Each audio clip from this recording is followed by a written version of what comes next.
Naga Sastra Sabu Inten, halaman 489 sampai halaman 504. Kalau demikian, maka Roro Wilis pasti sedang memperbandingkan dirinya yang tidak hidup seperti lazimnya orang yang berkeluarga.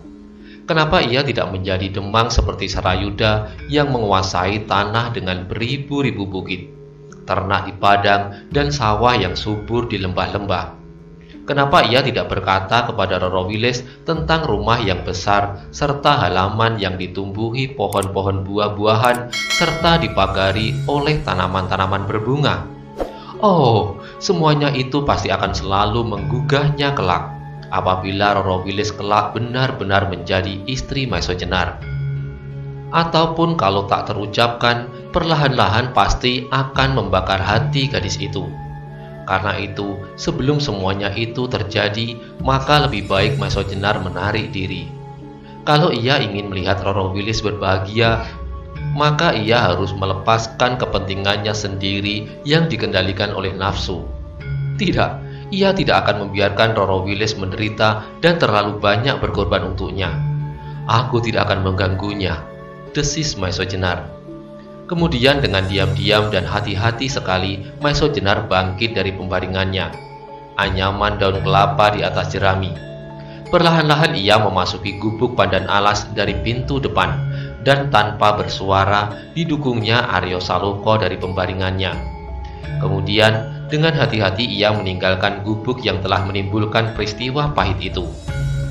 Arya yang kemudian terbangun sama sekali tidak mengetahui duduk perkaranya.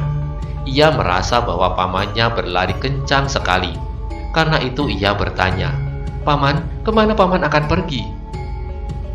Maiso Jenar tidak menjawab pertanyaan itu. Malahan ia berlari semakin kencang dan kencang, menuju ke gubuk yang telah dibangunnya bersama Aryo Saloka. Perjalanan mereka menyusup melewati hutan-hutan kecil yang tidak begitu lebat.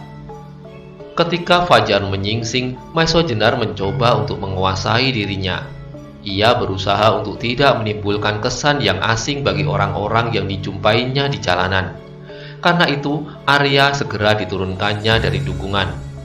Orang-orang yang sedang ke sawah serta orang-orang yang pergi mencari kayu di hutan hanya memandang Maiso Jenar sepintas saja. Meskipun kadang-kadang ada yang heran pula, dari manakah sepagi itu ayah beranak sudah berada di perjalanan? Tetapi Maiso Jenar sudah sama sekali tidak memperhatikannya lagi. Ia berjalan terus dengan kecepatan yang penuh tanpa beristirahat. Akhirnya Arya menjadi kelelahan. Maka bertanyalah ia, "Paman, kemanakah kita akan pergi?" Maiso Jenar tidak menjawab pertanyaan itu. Ia masih saja berjalan cepat-cepat.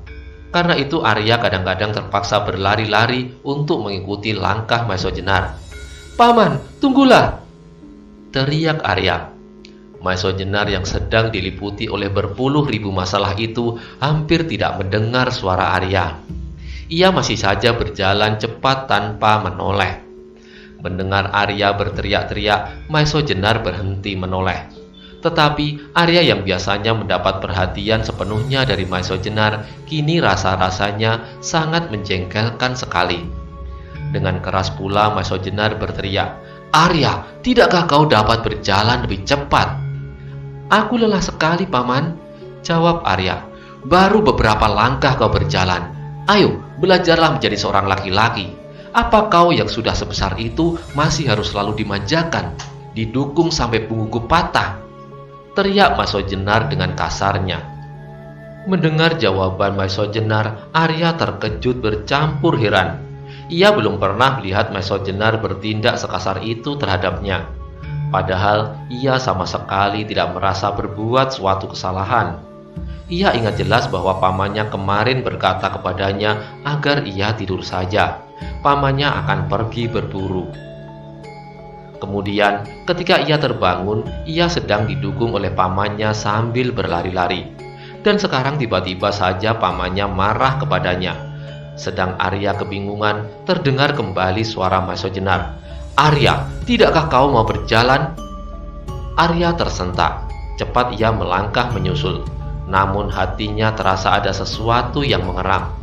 dan tiba-tiba saja terasa tenggorokannya tersumbat. Alangkah asingnya sikap pamannya, sikap yang belum pernah dirasakannya selama ia bertemu dengannya. Apalagi sejak ayahnya meninggalkan Banyu Biru, dan sejak beberapa orang selalu mengejar-ngejarnya dan akan membunuhnya. Pamannya selama itu selalu melindunginya dengan seksama. Tetapi sekarang sikap paman Maisojenar itu tiba-tiba berubah. Maka tanpa dirasanya matanya menjadi membasah. Dengan susah payah Arya berusaha untuk mencegah air mata yang hampir pecah. Namun akhirnya Aryo Saloka tidak tahan lagi. Apalagi ketika didengarnya Maisojenar membentaknya. "Arya, kau anak laki-laki yang sudah sebesar itu masih juga menangis. Ayo, berlarilah kalau kau masih mau beserta aku. Kalau tidak, terserahlah padamu." Setelah berkata demikian, Maisojenar melangkah melanjutkan perjalanannya. Meskipun kemudian terdengar suara Arya memanggil-manggilnya, "Paman, paman!" Tiba-tiba saja langkah Maisojenar terhenti.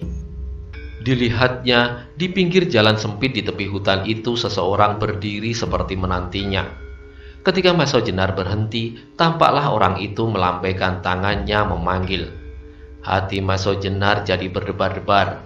Apalagi kemudian ketika dikenalnya orang itu adalah Ki Ageng Pandan Alas, kakek dan guru Roro Wilis yang telah memecahkan hatinya. Tetapi ketika Maisojenar sadar bahwa ia tidak dapat bermain-main dengan orang tua itu, maka dengan langkah yang berat ia pergi mendekatinya. "Maisojenar," kata orang tua itu setelah Maisojenar berdiri di hadapannya, "aku menangkap sesuatu sikap yang aneh padamu." Maisojenar menundukkan kepalanya tanpa menjawab. "Kenapa kau pergi tanpa pamit kepadaku?" lanjut Ki Ageng Pandan Alas. Juga kali ini Maisojenar tidak menjawab. Terdengarlah orang tua itu tertawa lirih, namun wajahnya tidak secerah biasanya. Perlahan-lahan Maisojenar mengangkat wajahnya. Tetapi ketika pandangannya membentur mata orang tua itu, kembali ia menundukkan mukanya. Dengan suara yang berat, ia menjawab, "Ki Ageng, aku adalah orang yang tak berarti, yang tidak sepantasnya tinggal bersama-sama dengan Ki Ageng, Adi Budakwangi, dan Demang Sarayuda yang kaya raya." Sekali lagi Ki Ageng Pandan Alas tersenyum.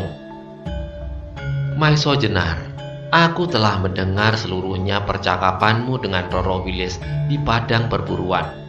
Aku juga melihat bagaimana kau menyaksikan Roro Wilis berkelahi melawan 2 orang yang kemudian kau bunuh dengan lemparan batu. Tetapi seterusnya, menurut gagapanku, kau menjadi tersinggung karenanya.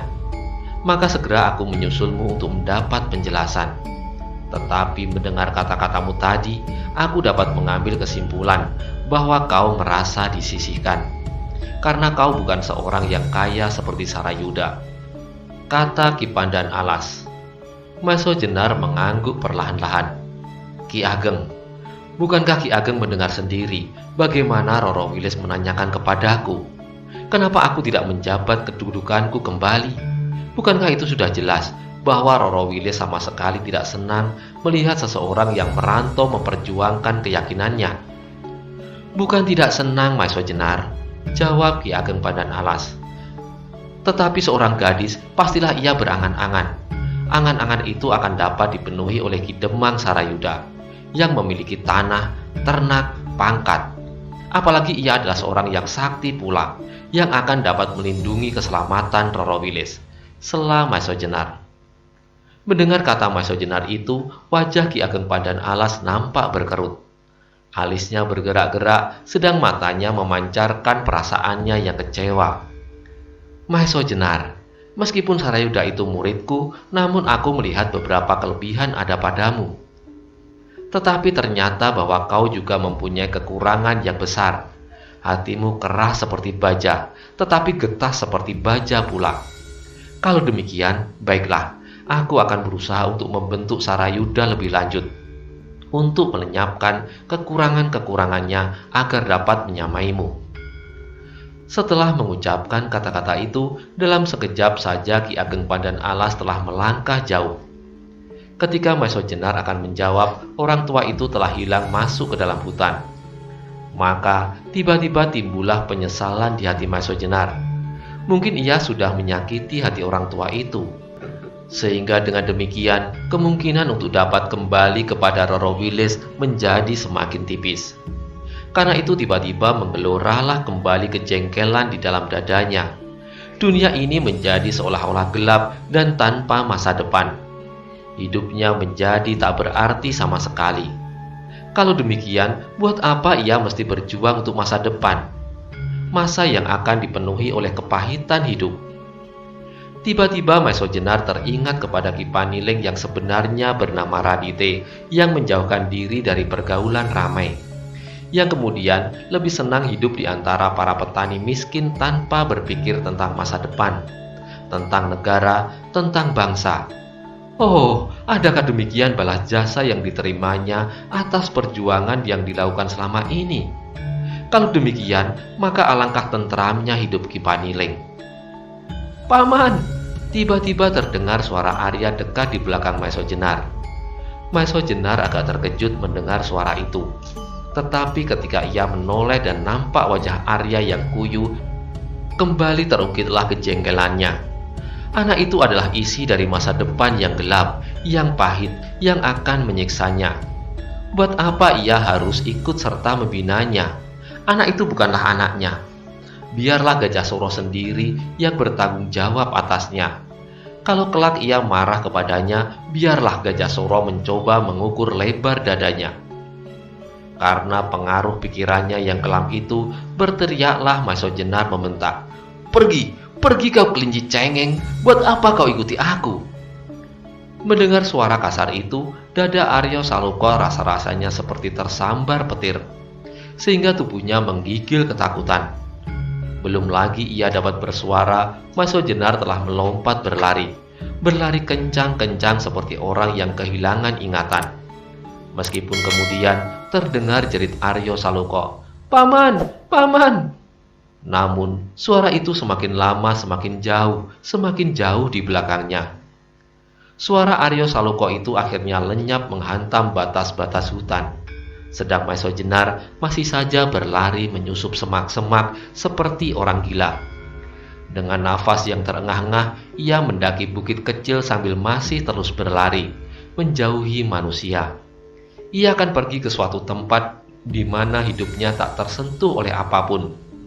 Di puncak sebuah bukit atau di pusat hutan yang lebat, ia akan bertapa, menghadapkan hidupnya melulu buat masa langgeng. Akan ditinggalkannya dunia yang penuh dengan bayangan dan angan-angan seperti mimpi yang nikmat, tetapi kemudian yang membantingnya ke dalam jurang kekecewaan yang maha dalam. Tetapi tiba-tiba Maiso Jenar terkejut melihat sebuah bayangan menghadang perjalanannya di tempat yang temaram oleh bayangan pepohonan. Karena itu segera ia memperlambat langkahnya. Ia menjadi semakin terkejut lagi ketika dari kejauhan dilihatnya bayangan itu mengenakan jubah abu-abu. "Pasingsingan," desisnya. Hatinya kemudian agak gelisah. Tetapi tiba-tiba ia tersenyum sendiri. "Bagus," desisnya. "Kalau Pasingsingan mau membunuh aku pula, aku akan mengucapkan terima kasih kepadanya." Mendapat pikiran itu, kembali Maiso Jenar berlari ke arah yang berjubah abu-abu yang disangkanya Pasingsingan itu. Tetapi kembali ia terkejut bukan kepalang ketika ternyata orang yang berjubah abu-abu itu tidak mengenakan topeng kasar seperti yang biasa dipergunakan oleh Pasingsingan. Apalagi ketika Maiso Jenar sempat memandang wajah orang itu, kurus dan janggutnya yang sudah putih tumbuh lebat pepat, menutup sebagian dari mukanya. Sedang rambutnya yang sudah putih dibiarkannya terurai menjuntai dari bawah ikat kepalanya. Menilik garis-garis umur yang tergores di keningnya, nyatalah bahwa umur orang itu sudah sangat tua, namun tubuhnya masih nampak segar dan kuat. Tiba-tiba Maiso Jenar teringat kepada orang yang telah mengambil keris Kiai Nagasastra dan Sabu Inten di Banyu Biru. Orang itu berpakaian mirip dengan jubah Pasingsingan, namun bukan Pasingsingan. Sedang rambutnya yang putih itu dapat saja pada waktu itu ia mengambil keris di Banyu Biru digelungnya di bawah ikat kepalanya. Adapun wajahnya tak seorang pun yang mengetahuinya. Karena itu, tiba-tiba timbul dugaannya bahwa orang inilah yang telah mengambil pusaka-pusaka Kiai Nagasasra dan Sabuk Inten. Maka, dengan tiba-tiba pula, Maiso Jenar berteriak, "Hei Kiai, adakah kau yang mengambil pusaka-pusaka Kiai Nagasasra dan Sabuk Inten?" Orang tua itu sama sekali tidak menjawab dan tidak bergerak. Hanya matanya saja yang tajam bersinar memandang ke arah Maiso Jenar tanpa berkedip. Karena pandangan mata itu, hati Maiso Jenar jadi gelisah. Seolah-olah ada sesuatu pengaruh yang aneh pada dirinya. Maka, untuk mengatasi kegelisahannya, kembali ia berteriak, "Hei, siapakah kau yang telah berani mengambil pusaka-pusaka Kiai Nagasasra dan Sabuk Inten dari Banyu Biru?" Orang itu masih belum menjawab, tetapi pandangan matanya semakin dalam menembus dada Maiso Jenar yang menjadi semakin gelisah. Dan seperti orang yang bingung, Maiso Jenar membentak-bentak, "Kau yang mengambil! Hei, ayo bilang, tak usah kau ingkari. Kalau demikian, kembalikan keris itu kepadaku. Kembalikan!" Karena orang tua itu masih saja tidak menjawab, perasaan Maiso Jenar menjadi semakin melonjak-lonjak. Timbullah suatu perasaan kecut dan ngeri di dalam dirinya. Seolah-olah orang yang berdiri di hadapannya itu memancarkan suatu perbawa yang aneh. Sehingga kemudian Maiso Jenar tidak dapat mengendalikan kecemasannya, bercampur baur dengan perasaan bingung dan pepat. Maiso Jenar mundur beberapa langkah, disilangkan satu tangannya di depan dada, satu lagi diangkat tinggi-tinggi. Sambil memusatkan segala tenaganya, Maiso Jenar mengangkat satu kakinya dan ditekuknya ke depan. Sambil berteriak nyaring, Maiso Jenar meloncat maju. "Kembalikan keris-keris itu atau kau binasa!" Setelah itu, tangannya terarun deras dengan aji Sosrobirowo tersimpan di dalamnya. Tetapi, terjadilah suatu peristiwa yang sama sekali tak terkirakan. Dengan cekatan, tangan orang tua itu bergerak dan dalam sekejap, tangan Maiso Jenar yang sedang mengayunkan Sosrobirowo itu dengan tenang ditangkapnya. Dengan demikian, Maiso Jenar tersentak oleh kekuatannya yang tidak tersalur itu, sehingga seolah-olah suatu pukulan yang dahsyat telah menghantam dadanya. Tetapi hanya sebentar, sebab sesaat kemudian terasalah seolah-olah udara yang sejuk mengalir ke seluruh tubuhnya, sehingga dengan demikian tubuhnya sama sekali tidak merasakan suatu gangguan apapun. Mengalami peristiwa itu, jantung Maiso Jenar berdesir hebat sekali. Sadarlah ia bahwa yang berdiri di hadapannya itu adalah seorang yang maha sakti, yang memiliki kedahsyatan ilmu lahir dan batin. Karena itu, ketika tangannya telah dilepaskan, Maiso Jenar segera mundur beberapa langkah, dan kemudian seperti orang yang tak berdaya, Maiso Jenar menjatuhkan dirinya duduk bersila menghadap kepada orang yang tak dikenalnya itu. Dengan gemetar, Maiso Jenar berkata, "Maafkanlah kelancanganku, Kiai, dan perkenankanlah aku mengetahui siapakah sebenarnya Tuan." Terdengarlah orang tua berjubah abu-abu itu tersenyum. "Sudahlah Maiso Jenar, kau tidak perlu terlalu merasa bersalah. Bahkan aku menjadi gembira ketika kau masih ingat kepada kewajibanmu untuk menemukan kembali Kiai Nagasasra dan Kiai Sabuk Inten, sehingga kau berani bertindak terhadap apapun dan siapapun. Dengan demikian, maka masa depanmu tidaklah akan gelap sama sekali," jawabnya. Mendengar kata-kata orang tua yang sama sekali tidak menjawab pertanyaan itu, Maiso Jenar menjadi tertegun heran. Apakah gerangan maksudnya? Kemudian terdengarlah orang tua itu melanjutkan, "Maiso Jenar, apakah sebenarnya yang kau cari sehingga kau sampai ke tempat ini?" Perasaan Maiso Jenar terasa seperti disentakkan mendengar pertanyaan itu. Ya, apakah sebetulnya yang dikehendaki sehingga sampai ke tempat ini? Teringatlah kemudian apa yang pernah dialami akhir-akhir ini, yang masalahnya berkisar di sekitar Roro Wilis. Namun, untuk menguraikan kepada orang tua itu, Maeso Jenar masih merasa kurang enak. Karena itu ia jadi bimbang sehingga beberapa lama ia tidak menjawab. Karena Maeso Jenar masih berdiam diri, terdengarlah orang tua itu meneruskan. Aku kira aku dapat menduga-duga apa yang sebenarnya telah kau alami, Maeso Jenar. Dan ketika aku melihat kau berlari-lari ke arah yang sama sekali tak kau ketahui, aku pun dapat mengira-ngira pula apa yang akan kau lakukan. Sebab sebagian besar dari percakapanmu dengan Kiai Ageng Pandan Alas serta kemarahanmu kepada Aryo Saloka dapat aku dengar. Ditambah lagi dengan beberapa kejadian akhir-akhir ini yang dapat aku lihat pula. Hubunganmu dengan cucu Ki Ageng Pandan Alas serta murid Ki Ageng Pandan Alas yang bernama Sarayuda. Mendengar uraian orang tua itu, Maeso Jenar seperti orang yang dihadapkan pada suatu peristiwa yang di luar kemampuan jalan pikirannya.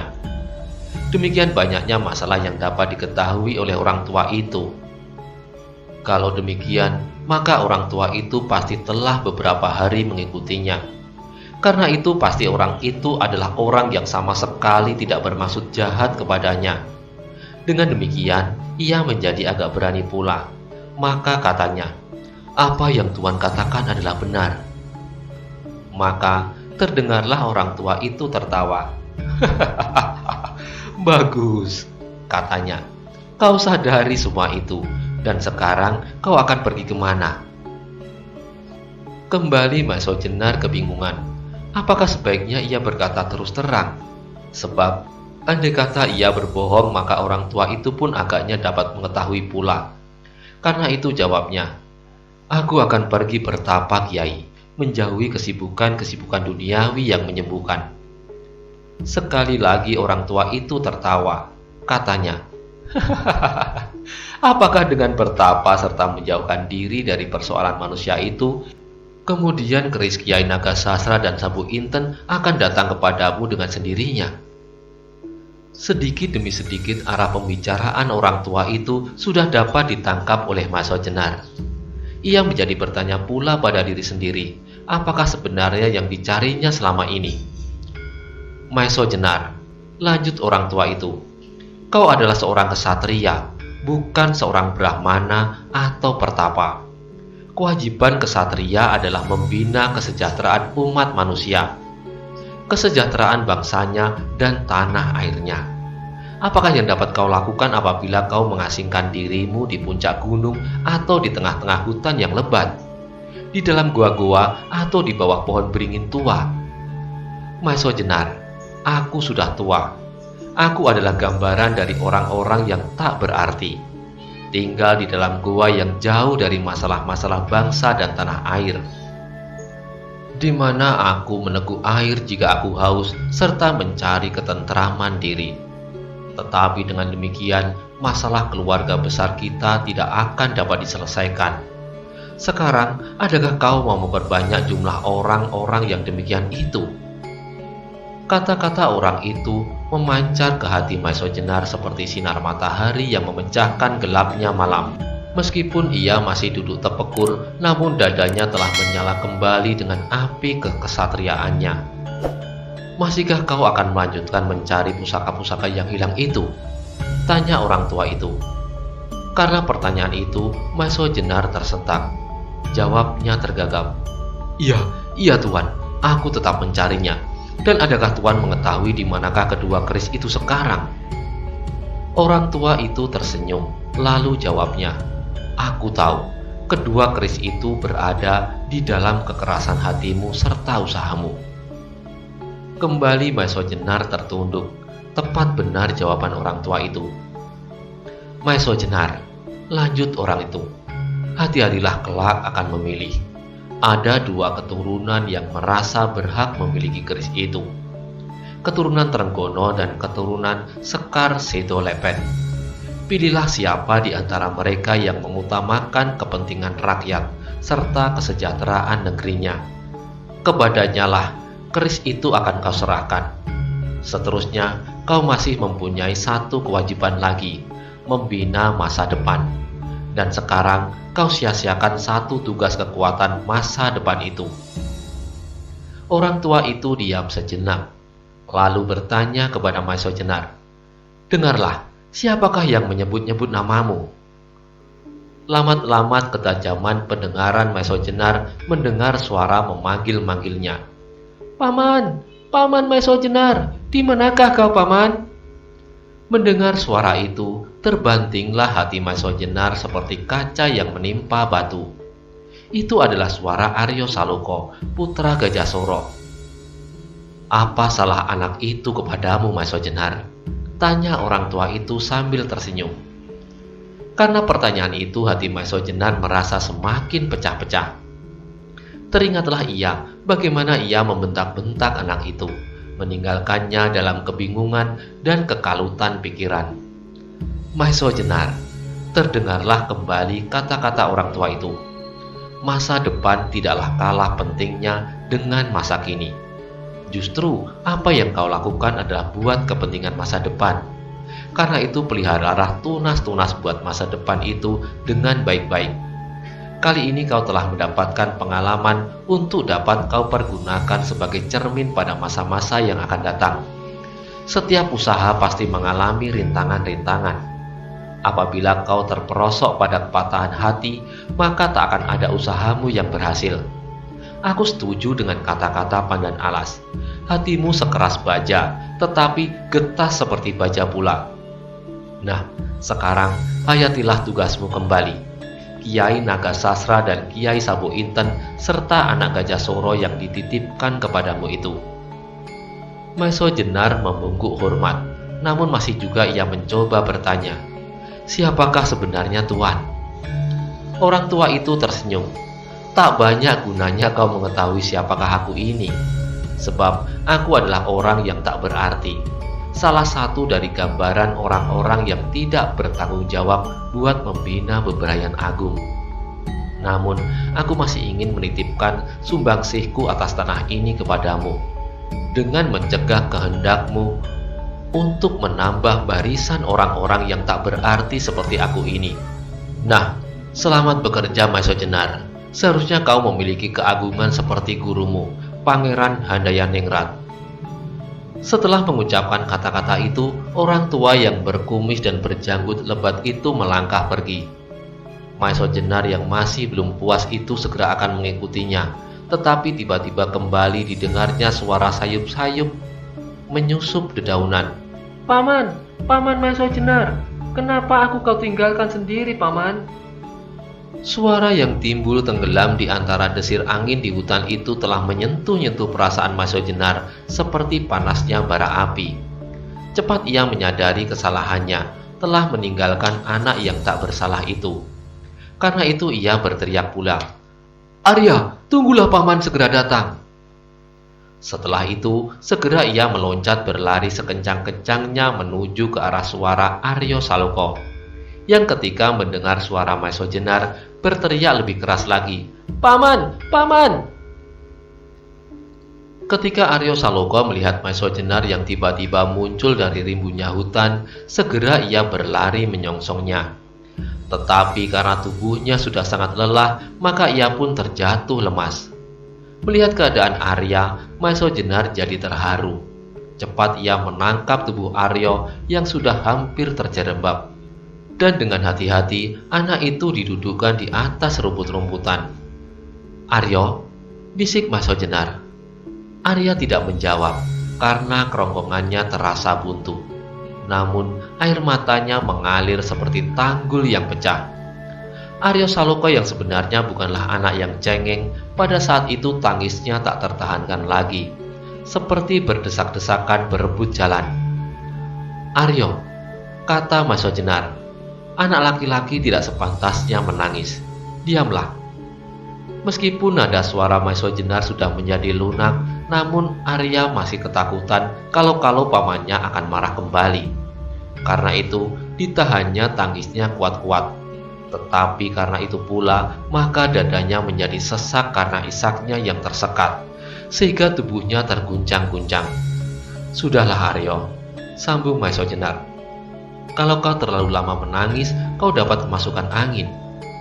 "Aku takut," kata Arya. "Takut?" tanya Maesho Jenar. Apa yang kau takutkan?" "Aku takut kalau paman meninggalkan aku sendiri," jawab Arya. Mendengar jawaban itu, hati Maso Jenar tergetar. Adalah wajar kalau seorang anak sebesar Aryo Saloko menjadi ketakutan ditinggalkan seorang diri di padang ilalang di pinggir hutan yang sama sekali tak dikenalnya. Bagaimanapun beraninya anak itu. "Tidak, Arya, paman tak akan meninggalkan kau sendiri," kata Maso Jenar membesarkan hati anak itu. "Tetapi tadi paman berlari kencang sekali," potong Arya. Mendengar kata-kata Arya itu, Maso Jenar tersenyum. Senyuman yang pahit bagi dirinya sendiri. Namun jawabnya, "Tadi paman tidak akan meninggalkan kau, Arya, tetapi karena ada sesuatu yang harus aku kerjakan dan tidak boleh orang lain tahu, apalagi anak-anak. Karena hal itu adalah rahasia besar, maka aku pergi mendahuluimu untuk beberapa lama." Arya memandang wajah Maso Jenar dengan pandangan yang penuh keraguan-raguan. Apa yang dilakukan oleh Maso Jenar tadi menurut anggapannya bukanlah sekedar mendahului, tetapi benar-benar telah berusaha untuk meninggalkannya. Karena itu ia bertanya, "Tetapi tadi paman marah kepadaku." Sekali lagi Maso Jenar tersenyum. Namun hatinya mengeluh.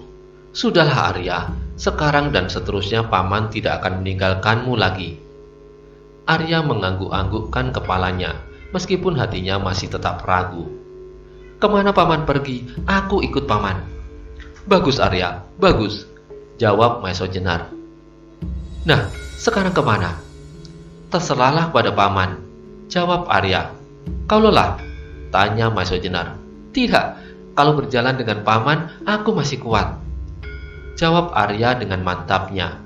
Meskipun sebenarnya kakinya sudah terlalu letih. Agaknya Maso Jenar mengetahui pula kelelahan Arya. Karena itu katanya, "Kita beristirahat sebentar Arya. Nanti kalau kau sudah tidak begitu letih, kita berjalan kembali." Arya menjadi gembira mendengar ajakan pamannya. Memang sebenarnya ia telah lelah sekali setelah beberapa lama berlari-lari mengejar Maso Jenar. Maka jawabnya, "Baiklah paman, aku akan beristirahat dahulu." Kemudian mereka mencari tempat yang teduh di bawah pepohonan, di tepi hutan. Aryo Saloko dengan segera merebahkan dirinya berbaring di atas rumput-rumput kering. Dan karena lelahnya maka segera ia pun tertidur. Maso Jenar memandang Arya yang sedang tidur itu dengan perasaan belas kasih. Apalagi kalau diingatnya bahwa hampir saja anak itu ditinggalkannya seorang diri. Dari wajah anak itu tampaklah memancar ketulusan serta keberanian yang diwarisinya dari ayahnya, Gajah Soro. Karena itu, apabila Aryo Saloko menerima pendidikan serta latihan yang baik, pastilah kelak ia akan menjadi seorang pemuda yang perkasa. Sementara itu, matahari telah menempuh lebih dari 3/4 bagian dari jalan peredarannya. Karena itu panasnya tidak begitu tajam lagi. Di langit yang biru bersih, hanya kadang-kadang saja tampak awan tipis mengalir perlahan-lahan. Bersama dengan awan yang tipis itu, kenangan Maso Jenar membubung tinggi. Diingatnya segenap masa lampaunya yang penuh dengan bermacam-macam kejadian silih berganti. Ketenaran dua keagungan sebagai seorang perwira pasukan Naramanggala, kepahitan dan kekecewaan, kecemasan, dan bermacam-macam lagi peristiwa yang datang silih berganti di masa perantauannya. Namun akhirnya, ketika awan di langit itu pecah berpencaran ditiup angin, maka hilang pulalah semua kenangan yang mengganggu pikiran Maso Jenar. Yang tampak sekarang adalah masa yang menghadang di hadapannya.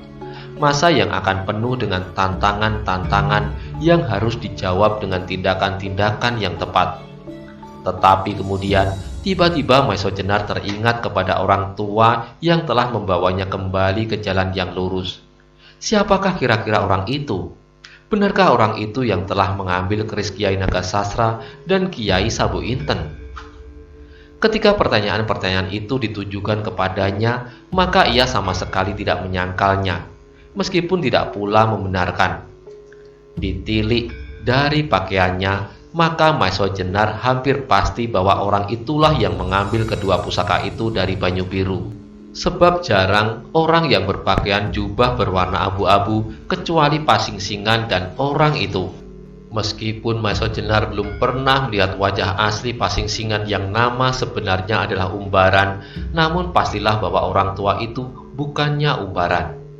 Kalau demikian, sampailah Maiso Jenar pada suatu dugaan bahwa orang tua itu adalah Pasingsingan tua, guru dari Paniling atau yang sebenarnya bernama Radite, Anggoro, dan Umbaran. Namun, ia sendiri tidak yakin apakah dugaannya itu benar. Tetapi bagaimanapun, Maiso Jenar mendapat kesimpulan bahwa usaha untuk menemukan keris-keris naga sastra dan Sabu Inten akan merupakan suatu usaha yang berjangka panjang. Sebab sampai saat itu segala sesuatunya masih gelap. Gelap sama sekali. Tak ada satu titik pun yang dapat menunjukkan arah lenyapnya kedua pusaka yang sedang menjadi rebutan oleh beberapa pihak itu. Akibat dari itu, pasti akan menyangkut Gajah Suro pula. Makin lama waktu yang diperlukan untuk menemukan kedua keris itu, semakin lama pula waktu pembebasan yang akan diberikan kepadanya. Maiso Jenar hanya dapat berdoa, mudah-mudahan Paningron dan Gajah Alit dapat menolong meringankan tuduhan yang dibebankan kepada Gajah Suro. Tetapi ketika Maiso Jenar baru asik berangan-angan, tiba-tiba terdengarlah derap kuda yang semakin lama semakin dekat. Karena itu, segera didukungnya Arya yang masih tidur, dibawa masuk ke dalam semak-semak yang rimbun. Untunglah bahwa Arya yang kelelahan itu tidak terbangun. Sedang Maiso Jenar dengan hati-hati sekali mengintip dari celah-celah rapatnya dedaunan ke arah suara kuda-kuda itu. Sebentar kemudian dari balik tikungan semak-semak muncullah 3 orang berkuda.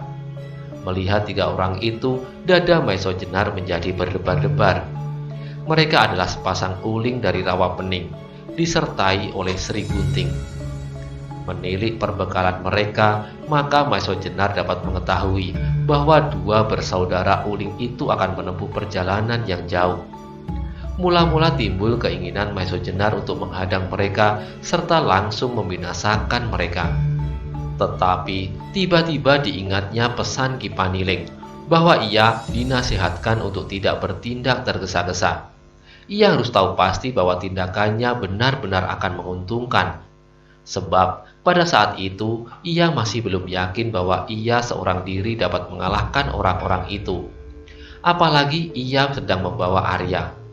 Kalau sampai terjadi sesuatu atas anak itu, maka letak kesalahan ada padanya.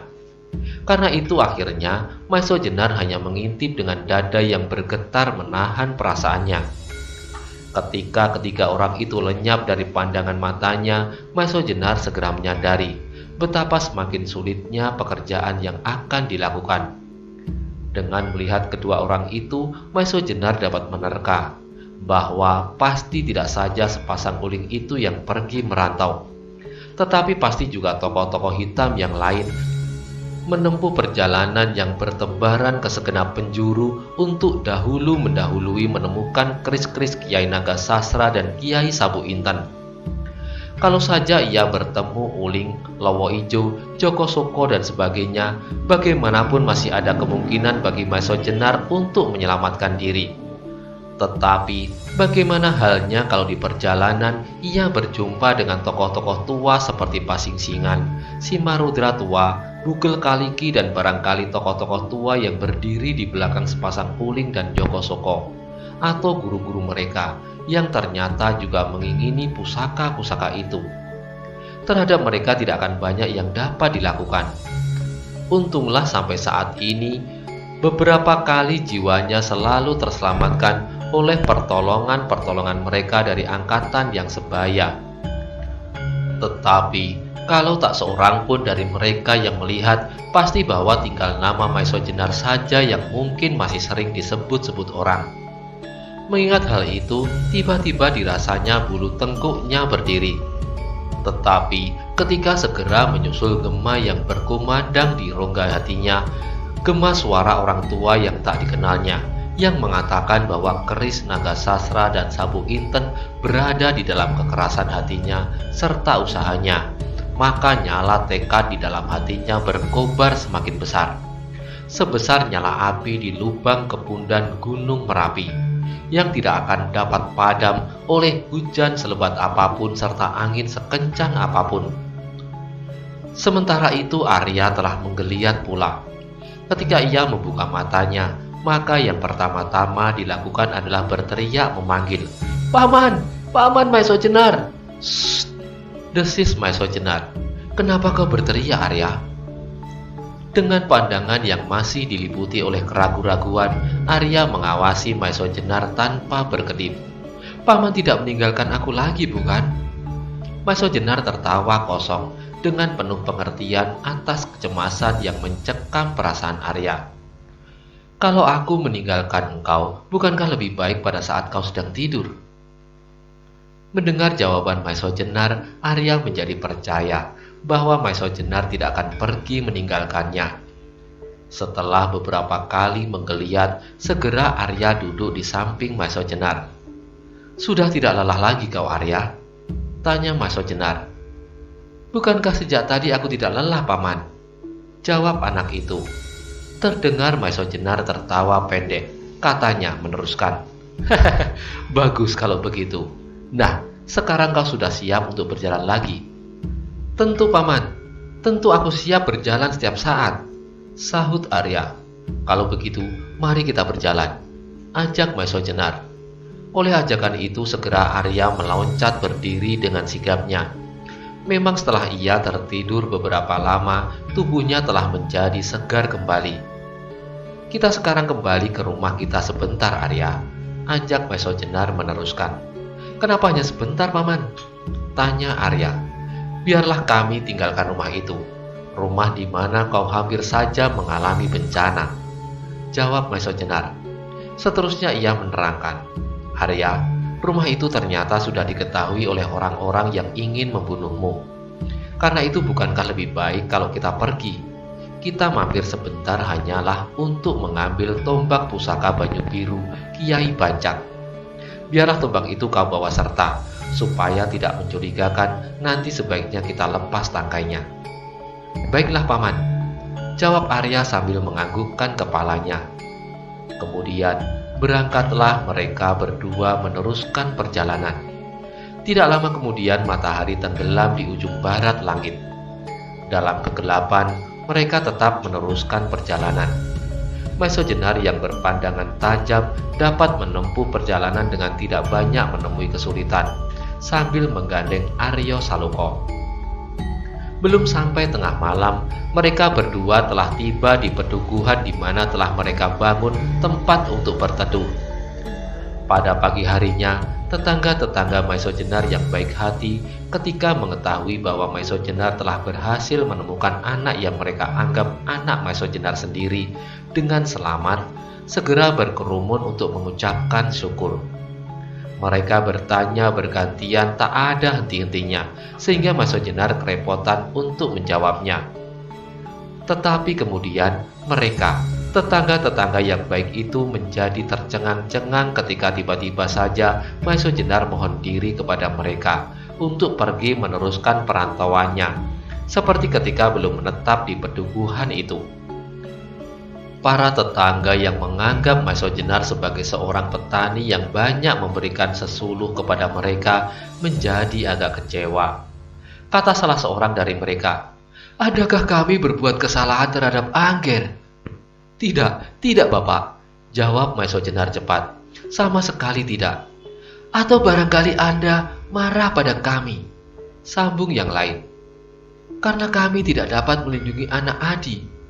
"Juga tidak," jawab Maesha Jenar. "Tidak ada kesalahan saudara-saudara kepada kami." "Lalu kenapa Adi mau pergi?" tanya seseorang pula. Maesha Jenar agak bingung menjawab pertanyaan itu. Tetapi akhirnya ia berkata, "Saudara-saudaraku yang baik, aku ingin berjalan semata-mata karena kegemaranku merantau. Aku ingin menunjukkan beberapa pengalaman kepada anakku ini. Sebab aku bercita-cita bahwa kelak nasib anakku ini harus lebih baik dari nasibku sendiri." Para tetangga yang ramah itu pun mengangguk-anggukan kepala. Agaknya Maesho Jenar sudah tidak dapat ditahan lagi. Karena itu dengan berat hati mereka lepas Maesho Jenar dan anaknya berjalan. "Pada suatu saat kami akan datang kembali," kata Maesho Jenar kepada mereka yang mengantar sampai ke ujung desa. Setelah itu mulailah Maesho Jenar dengan perantauannya kembali. Tetapi kali ini Maesho Jenar tidak berjalan sendiri. Mula-mula Maesho Jenar dan Aryo Saloka berjalan ke arah selatan. Tetapi kemudian mereka membelok ke arah barat dan terus ke utara. Untuk sementara mereka berjalan asal saja menjauhi daerah kekuasaan Lembu Soro. Di bawah baju Aryo Saloka terseliplah tombak pusaka Banyu Biru yang telah dilepas dari tangkainya, yang dibalut rapi dengan kulit kayu. Di perjalanan pagi itu Maesho Jenar tidak banyak berkata-kata. Pikirannya diliputi oleh kegelapan yang menyelubungi keris-keris pusaka Demak yang hilang. Sampai saat itu ia sama sekali masih belum tahu kemana dan bagaimana harus mencari kedua keris itu. Apa yang dilakukan adalah seperti meraba-raba di dalam kelam. Tetapi di samping itu masih ada yang harus dilakukan, membentuk Arya menjadi seorang jantan dan mengantarkannya kembali ke daerah perdikan Banyu Biru. Sedang Aryo Saloka agaknya sama sekali tidak menghiraukan apa-apa. Dalam cerah matahari pagi, ia berjalan agak di depan dengan riangnya. Ia berlari-lari selincah anak kijang, tanpa perasaan takut serta prasangka apa-apa. Dalam irama nyanyi burung-burung liar yang berloncat-loncatan di rerumputan yang hijau segar. Sekali-kali Arya mengambil batu serta dilemparkan ke arah gerombolan burung-burung yang asik mematuk-matuk biji-biji rumput, yang kemudian karena terkejut beterbangan berputar-putar. Tetapi sesaat kemudian burung-burung itu kembali hinggap di rerumputan. Tiba-tiba Aryo Saloka terhenti ketika didengarnya Maesho Jenar memanggil. Ketika ia menoleh, dilihatnya pamannya sudah agak jauh tertinggal di belakang. Karena itu, Aryo segera duduk di atas batu untuk menanti Maesho Jenar. "Arya," kata Maesho Jenar setelah mereka berjalan bersama-sama. "Aku mempunyai pikiran bahwa untuk keselamatanmu, kau harus berusaha sejauh-jauhnya agar kau tidak dikenal orang. Karena itu Arya, aku berpendapat bahwa sebaiknya nama panggilanmu harus diganti. Sebab selama kau masih mengenakan namamu yang sekarang, Aryo Saloka, maka orang-orang yang akan mencarimu dengan mudahnya akan dapat menemukan kau. Sebab namamu adalah nama yang jarang-jarang dipakai orang. Maka sekarang kau ingin mengubah namamu dengan nama lain?" Aryo memandang wajah Maesho Jenar dengan herannya. "Apakah kalau aku berganti nama, orang tak mengenal aku lagi?" katanya. "Bukan begitu Arya," jawab Maesho Jenar. "Tetapi setidak-tidaknya orang tidak mendengar lagi nama Aryo Saloka. Bukankah dengan mendengar namamu orang dapat menemukanmu?" Arya Saloka mengangguk-anggukkan kepalanya. Agaknya ia sudah mengerti maksud Maesho Jenar. Tetapi tiba-tiba ia bertanya, "Paman, meskipun namaku sudah diganti, tetapi apabila seseorang berkata tentang seseorang anak yang berjalan bersama-sama dengan Maesho Jenar, bukankah segera orang mengenal aku? Sebab yang selalu berjalan bersama-sama dengan Aryo Saloka adalah Maesho Jenar." "Kau benar-benar cerdas Arya," jawab Maesho Jenar sambil tertawa. "Aku setuju dengan pendapatmu. Kalau begitu, marilah kita bersama-sama mengganti nama." Mendengar pendapat itu, Aryo Saloka tertawa berderai. Agaknya hal itu merupakan suatu hal yang lucu. Melihat Aryo tertawa, Maesho Jenar pun tertawa. "Nah Arya, siapakah nama yang pantas buat mengganti namamu?" tanya Maesho Jenar kemudian. Arya tampaknya mengerutkan keningnya, tetapi beberapa lama kemudian ia menggeleng-gelengkan kepalanya. Katanya, "Terserahlah kepada paman." Maesho Jenar mengangguk-anggukan kepalanya sambil berpikir, nama apakah yang sepantasnya diberikan buat anak itu? Tiba-tiba terlintaslah suatu nama yang tepat diberikan kepada Aryo Saloka. "Aryo, kau sudah tahu bahwa namaku adalah Maesho Jenar. Mahesa adalah sejenis binatang bertanduk. Maksud dari nama itu adalah supaya aku mempunyai kesigapan dan ketangguhan seperti Mahesa. Sedang harapanku, kau harus lebih hebat daripadaku. Karena itu, aku akan memberi nama kepadamu dengan nama yang lebih hebat pula. Bukankah nama ayahmu hebat pula, Gajah Soro? Dan ayahmu benar-benar hebat seperti seekor gajah. Nah, dengarlah Arya, aku akan memberi nama Handoko. Handoko, ulang Arya. Apakah Handoko itu, Paman? Handoko adalah nama binatang bertanduk pula, jawab Maeso Jenar. Tetapi jauh lebih hebat dari Maeso Jenar, sebab Handoko berarti banteng. Mendengar uraian Maeso Jenar, hati Aryo Saloka bergetar. Maka dengan bangga ia berkata, "Aku pernah mendengar ayah bercerita tentang seekor banteng." "Apa kata ayahmu?" tanya Maeso Jenar. "Banteng adalah binatang yang hebat sekali," jawab Arya. "Nah, kalau begitu sekarang aku memanggil kau Handoko," kata Maeso Jenar meneruskan. "Tetapi siapakah kelanjutan nama itu?" "Handoko Soro, seperti nama ayah," usul Arya. "Tetapi orang akan masih dapat mengenal kau dalam hubungan nama dengan ayahmu," jawab Maeso Jenar. "Juga seandainya kau bernama Handoko Jenar, orang akan menghubungkan dengan nama Maeso Jenar. Lalu apakah yang baik menurut Paman?" tanya Aryo Saloko. "Begini Arya, aku mempunyai nama yang baik. Dengarlah, nama lengkapmu adalah Bagus Handoko. Bagaimana pendapatmu?" Mata Arya menjadi berkilat-kilat. "Bagus Paman, bagus sekali. Nah, sejak saat ini aku bernama Bagus Handoko." Maeso Jenar mengangguk-anggukkan kepalanya. Lalu katanya, "Dan sekarang siapakah namaku?"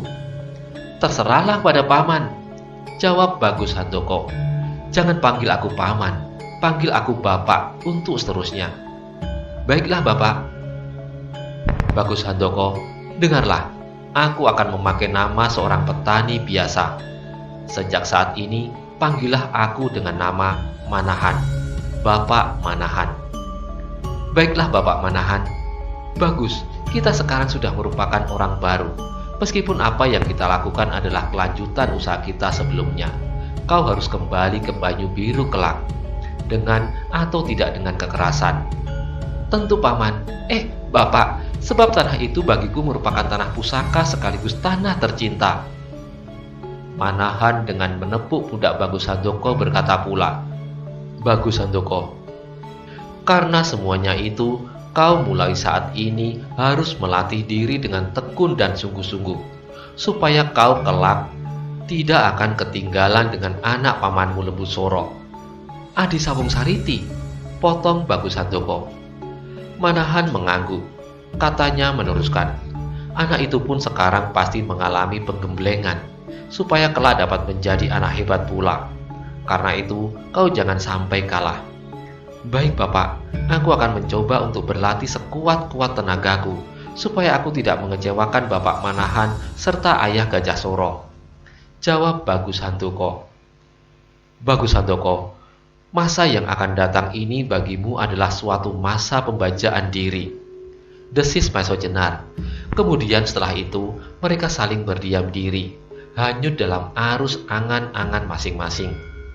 Di langit, matahari masih memancar dengan cemerlang memanasi gunung serta lembah-lembah.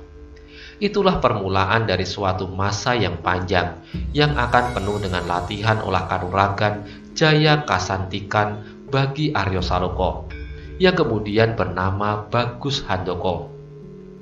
Ternyata ia memang seorang anak yang tangkas dan cerdas, memiliki kekuatan jasmaniah yang hebat pula. Dalam perantauan mereka dari satu tempat ke lain tempat, mereka sama sekali hidup dalam keprihatinan. Manahan dan Bagus Handoko tidak lebih dari dua orang bapak dan anak yang miskin. Apabila mereka merambah hutan, maka yang dimakan adalah buah-buahan yang dapat mereka jumpai di perjalanan mereka. Sedangkan apabila mereka melalui jalan-jalan kota, mereka berusaha untuk mendapatkan pekerjaan apapun yang dapat mereka lakukan. Tetapi karena semuanya itu mereka lakukan dengan suatu keyakinan bagi masa datang, maka hal itu sama sekali tidak menimbulkan gangguan apapun dalam diri mereka, baik jasmania maupun tekad yang tersimpan di dalam dada mereka. Di dalam masa perantauan itu, satu hal yang tak seorang pun mengetahui adalah bahwa setiap saat Bagus Handoko selalu menerima latihan-latihan yang berat dan teratur dari gurunya. Setiap pagi, bila matahari belum menampakkan diri, Bagus Handoko harus sudah melakukan latihan berlari-lari dan kemudian dengan alat apa saja yang mungkin dipergunakan, cabang-cabang pohon, ia harus melakukan latihan tangan dengan bergantung dan berayun. Di samping itu, sedikit demi sedikit Manahan mengajarinya pula gerakan-gerakan pembelaan diri dengan segala unsur-unsurnya. Bersambung ke halaman 506.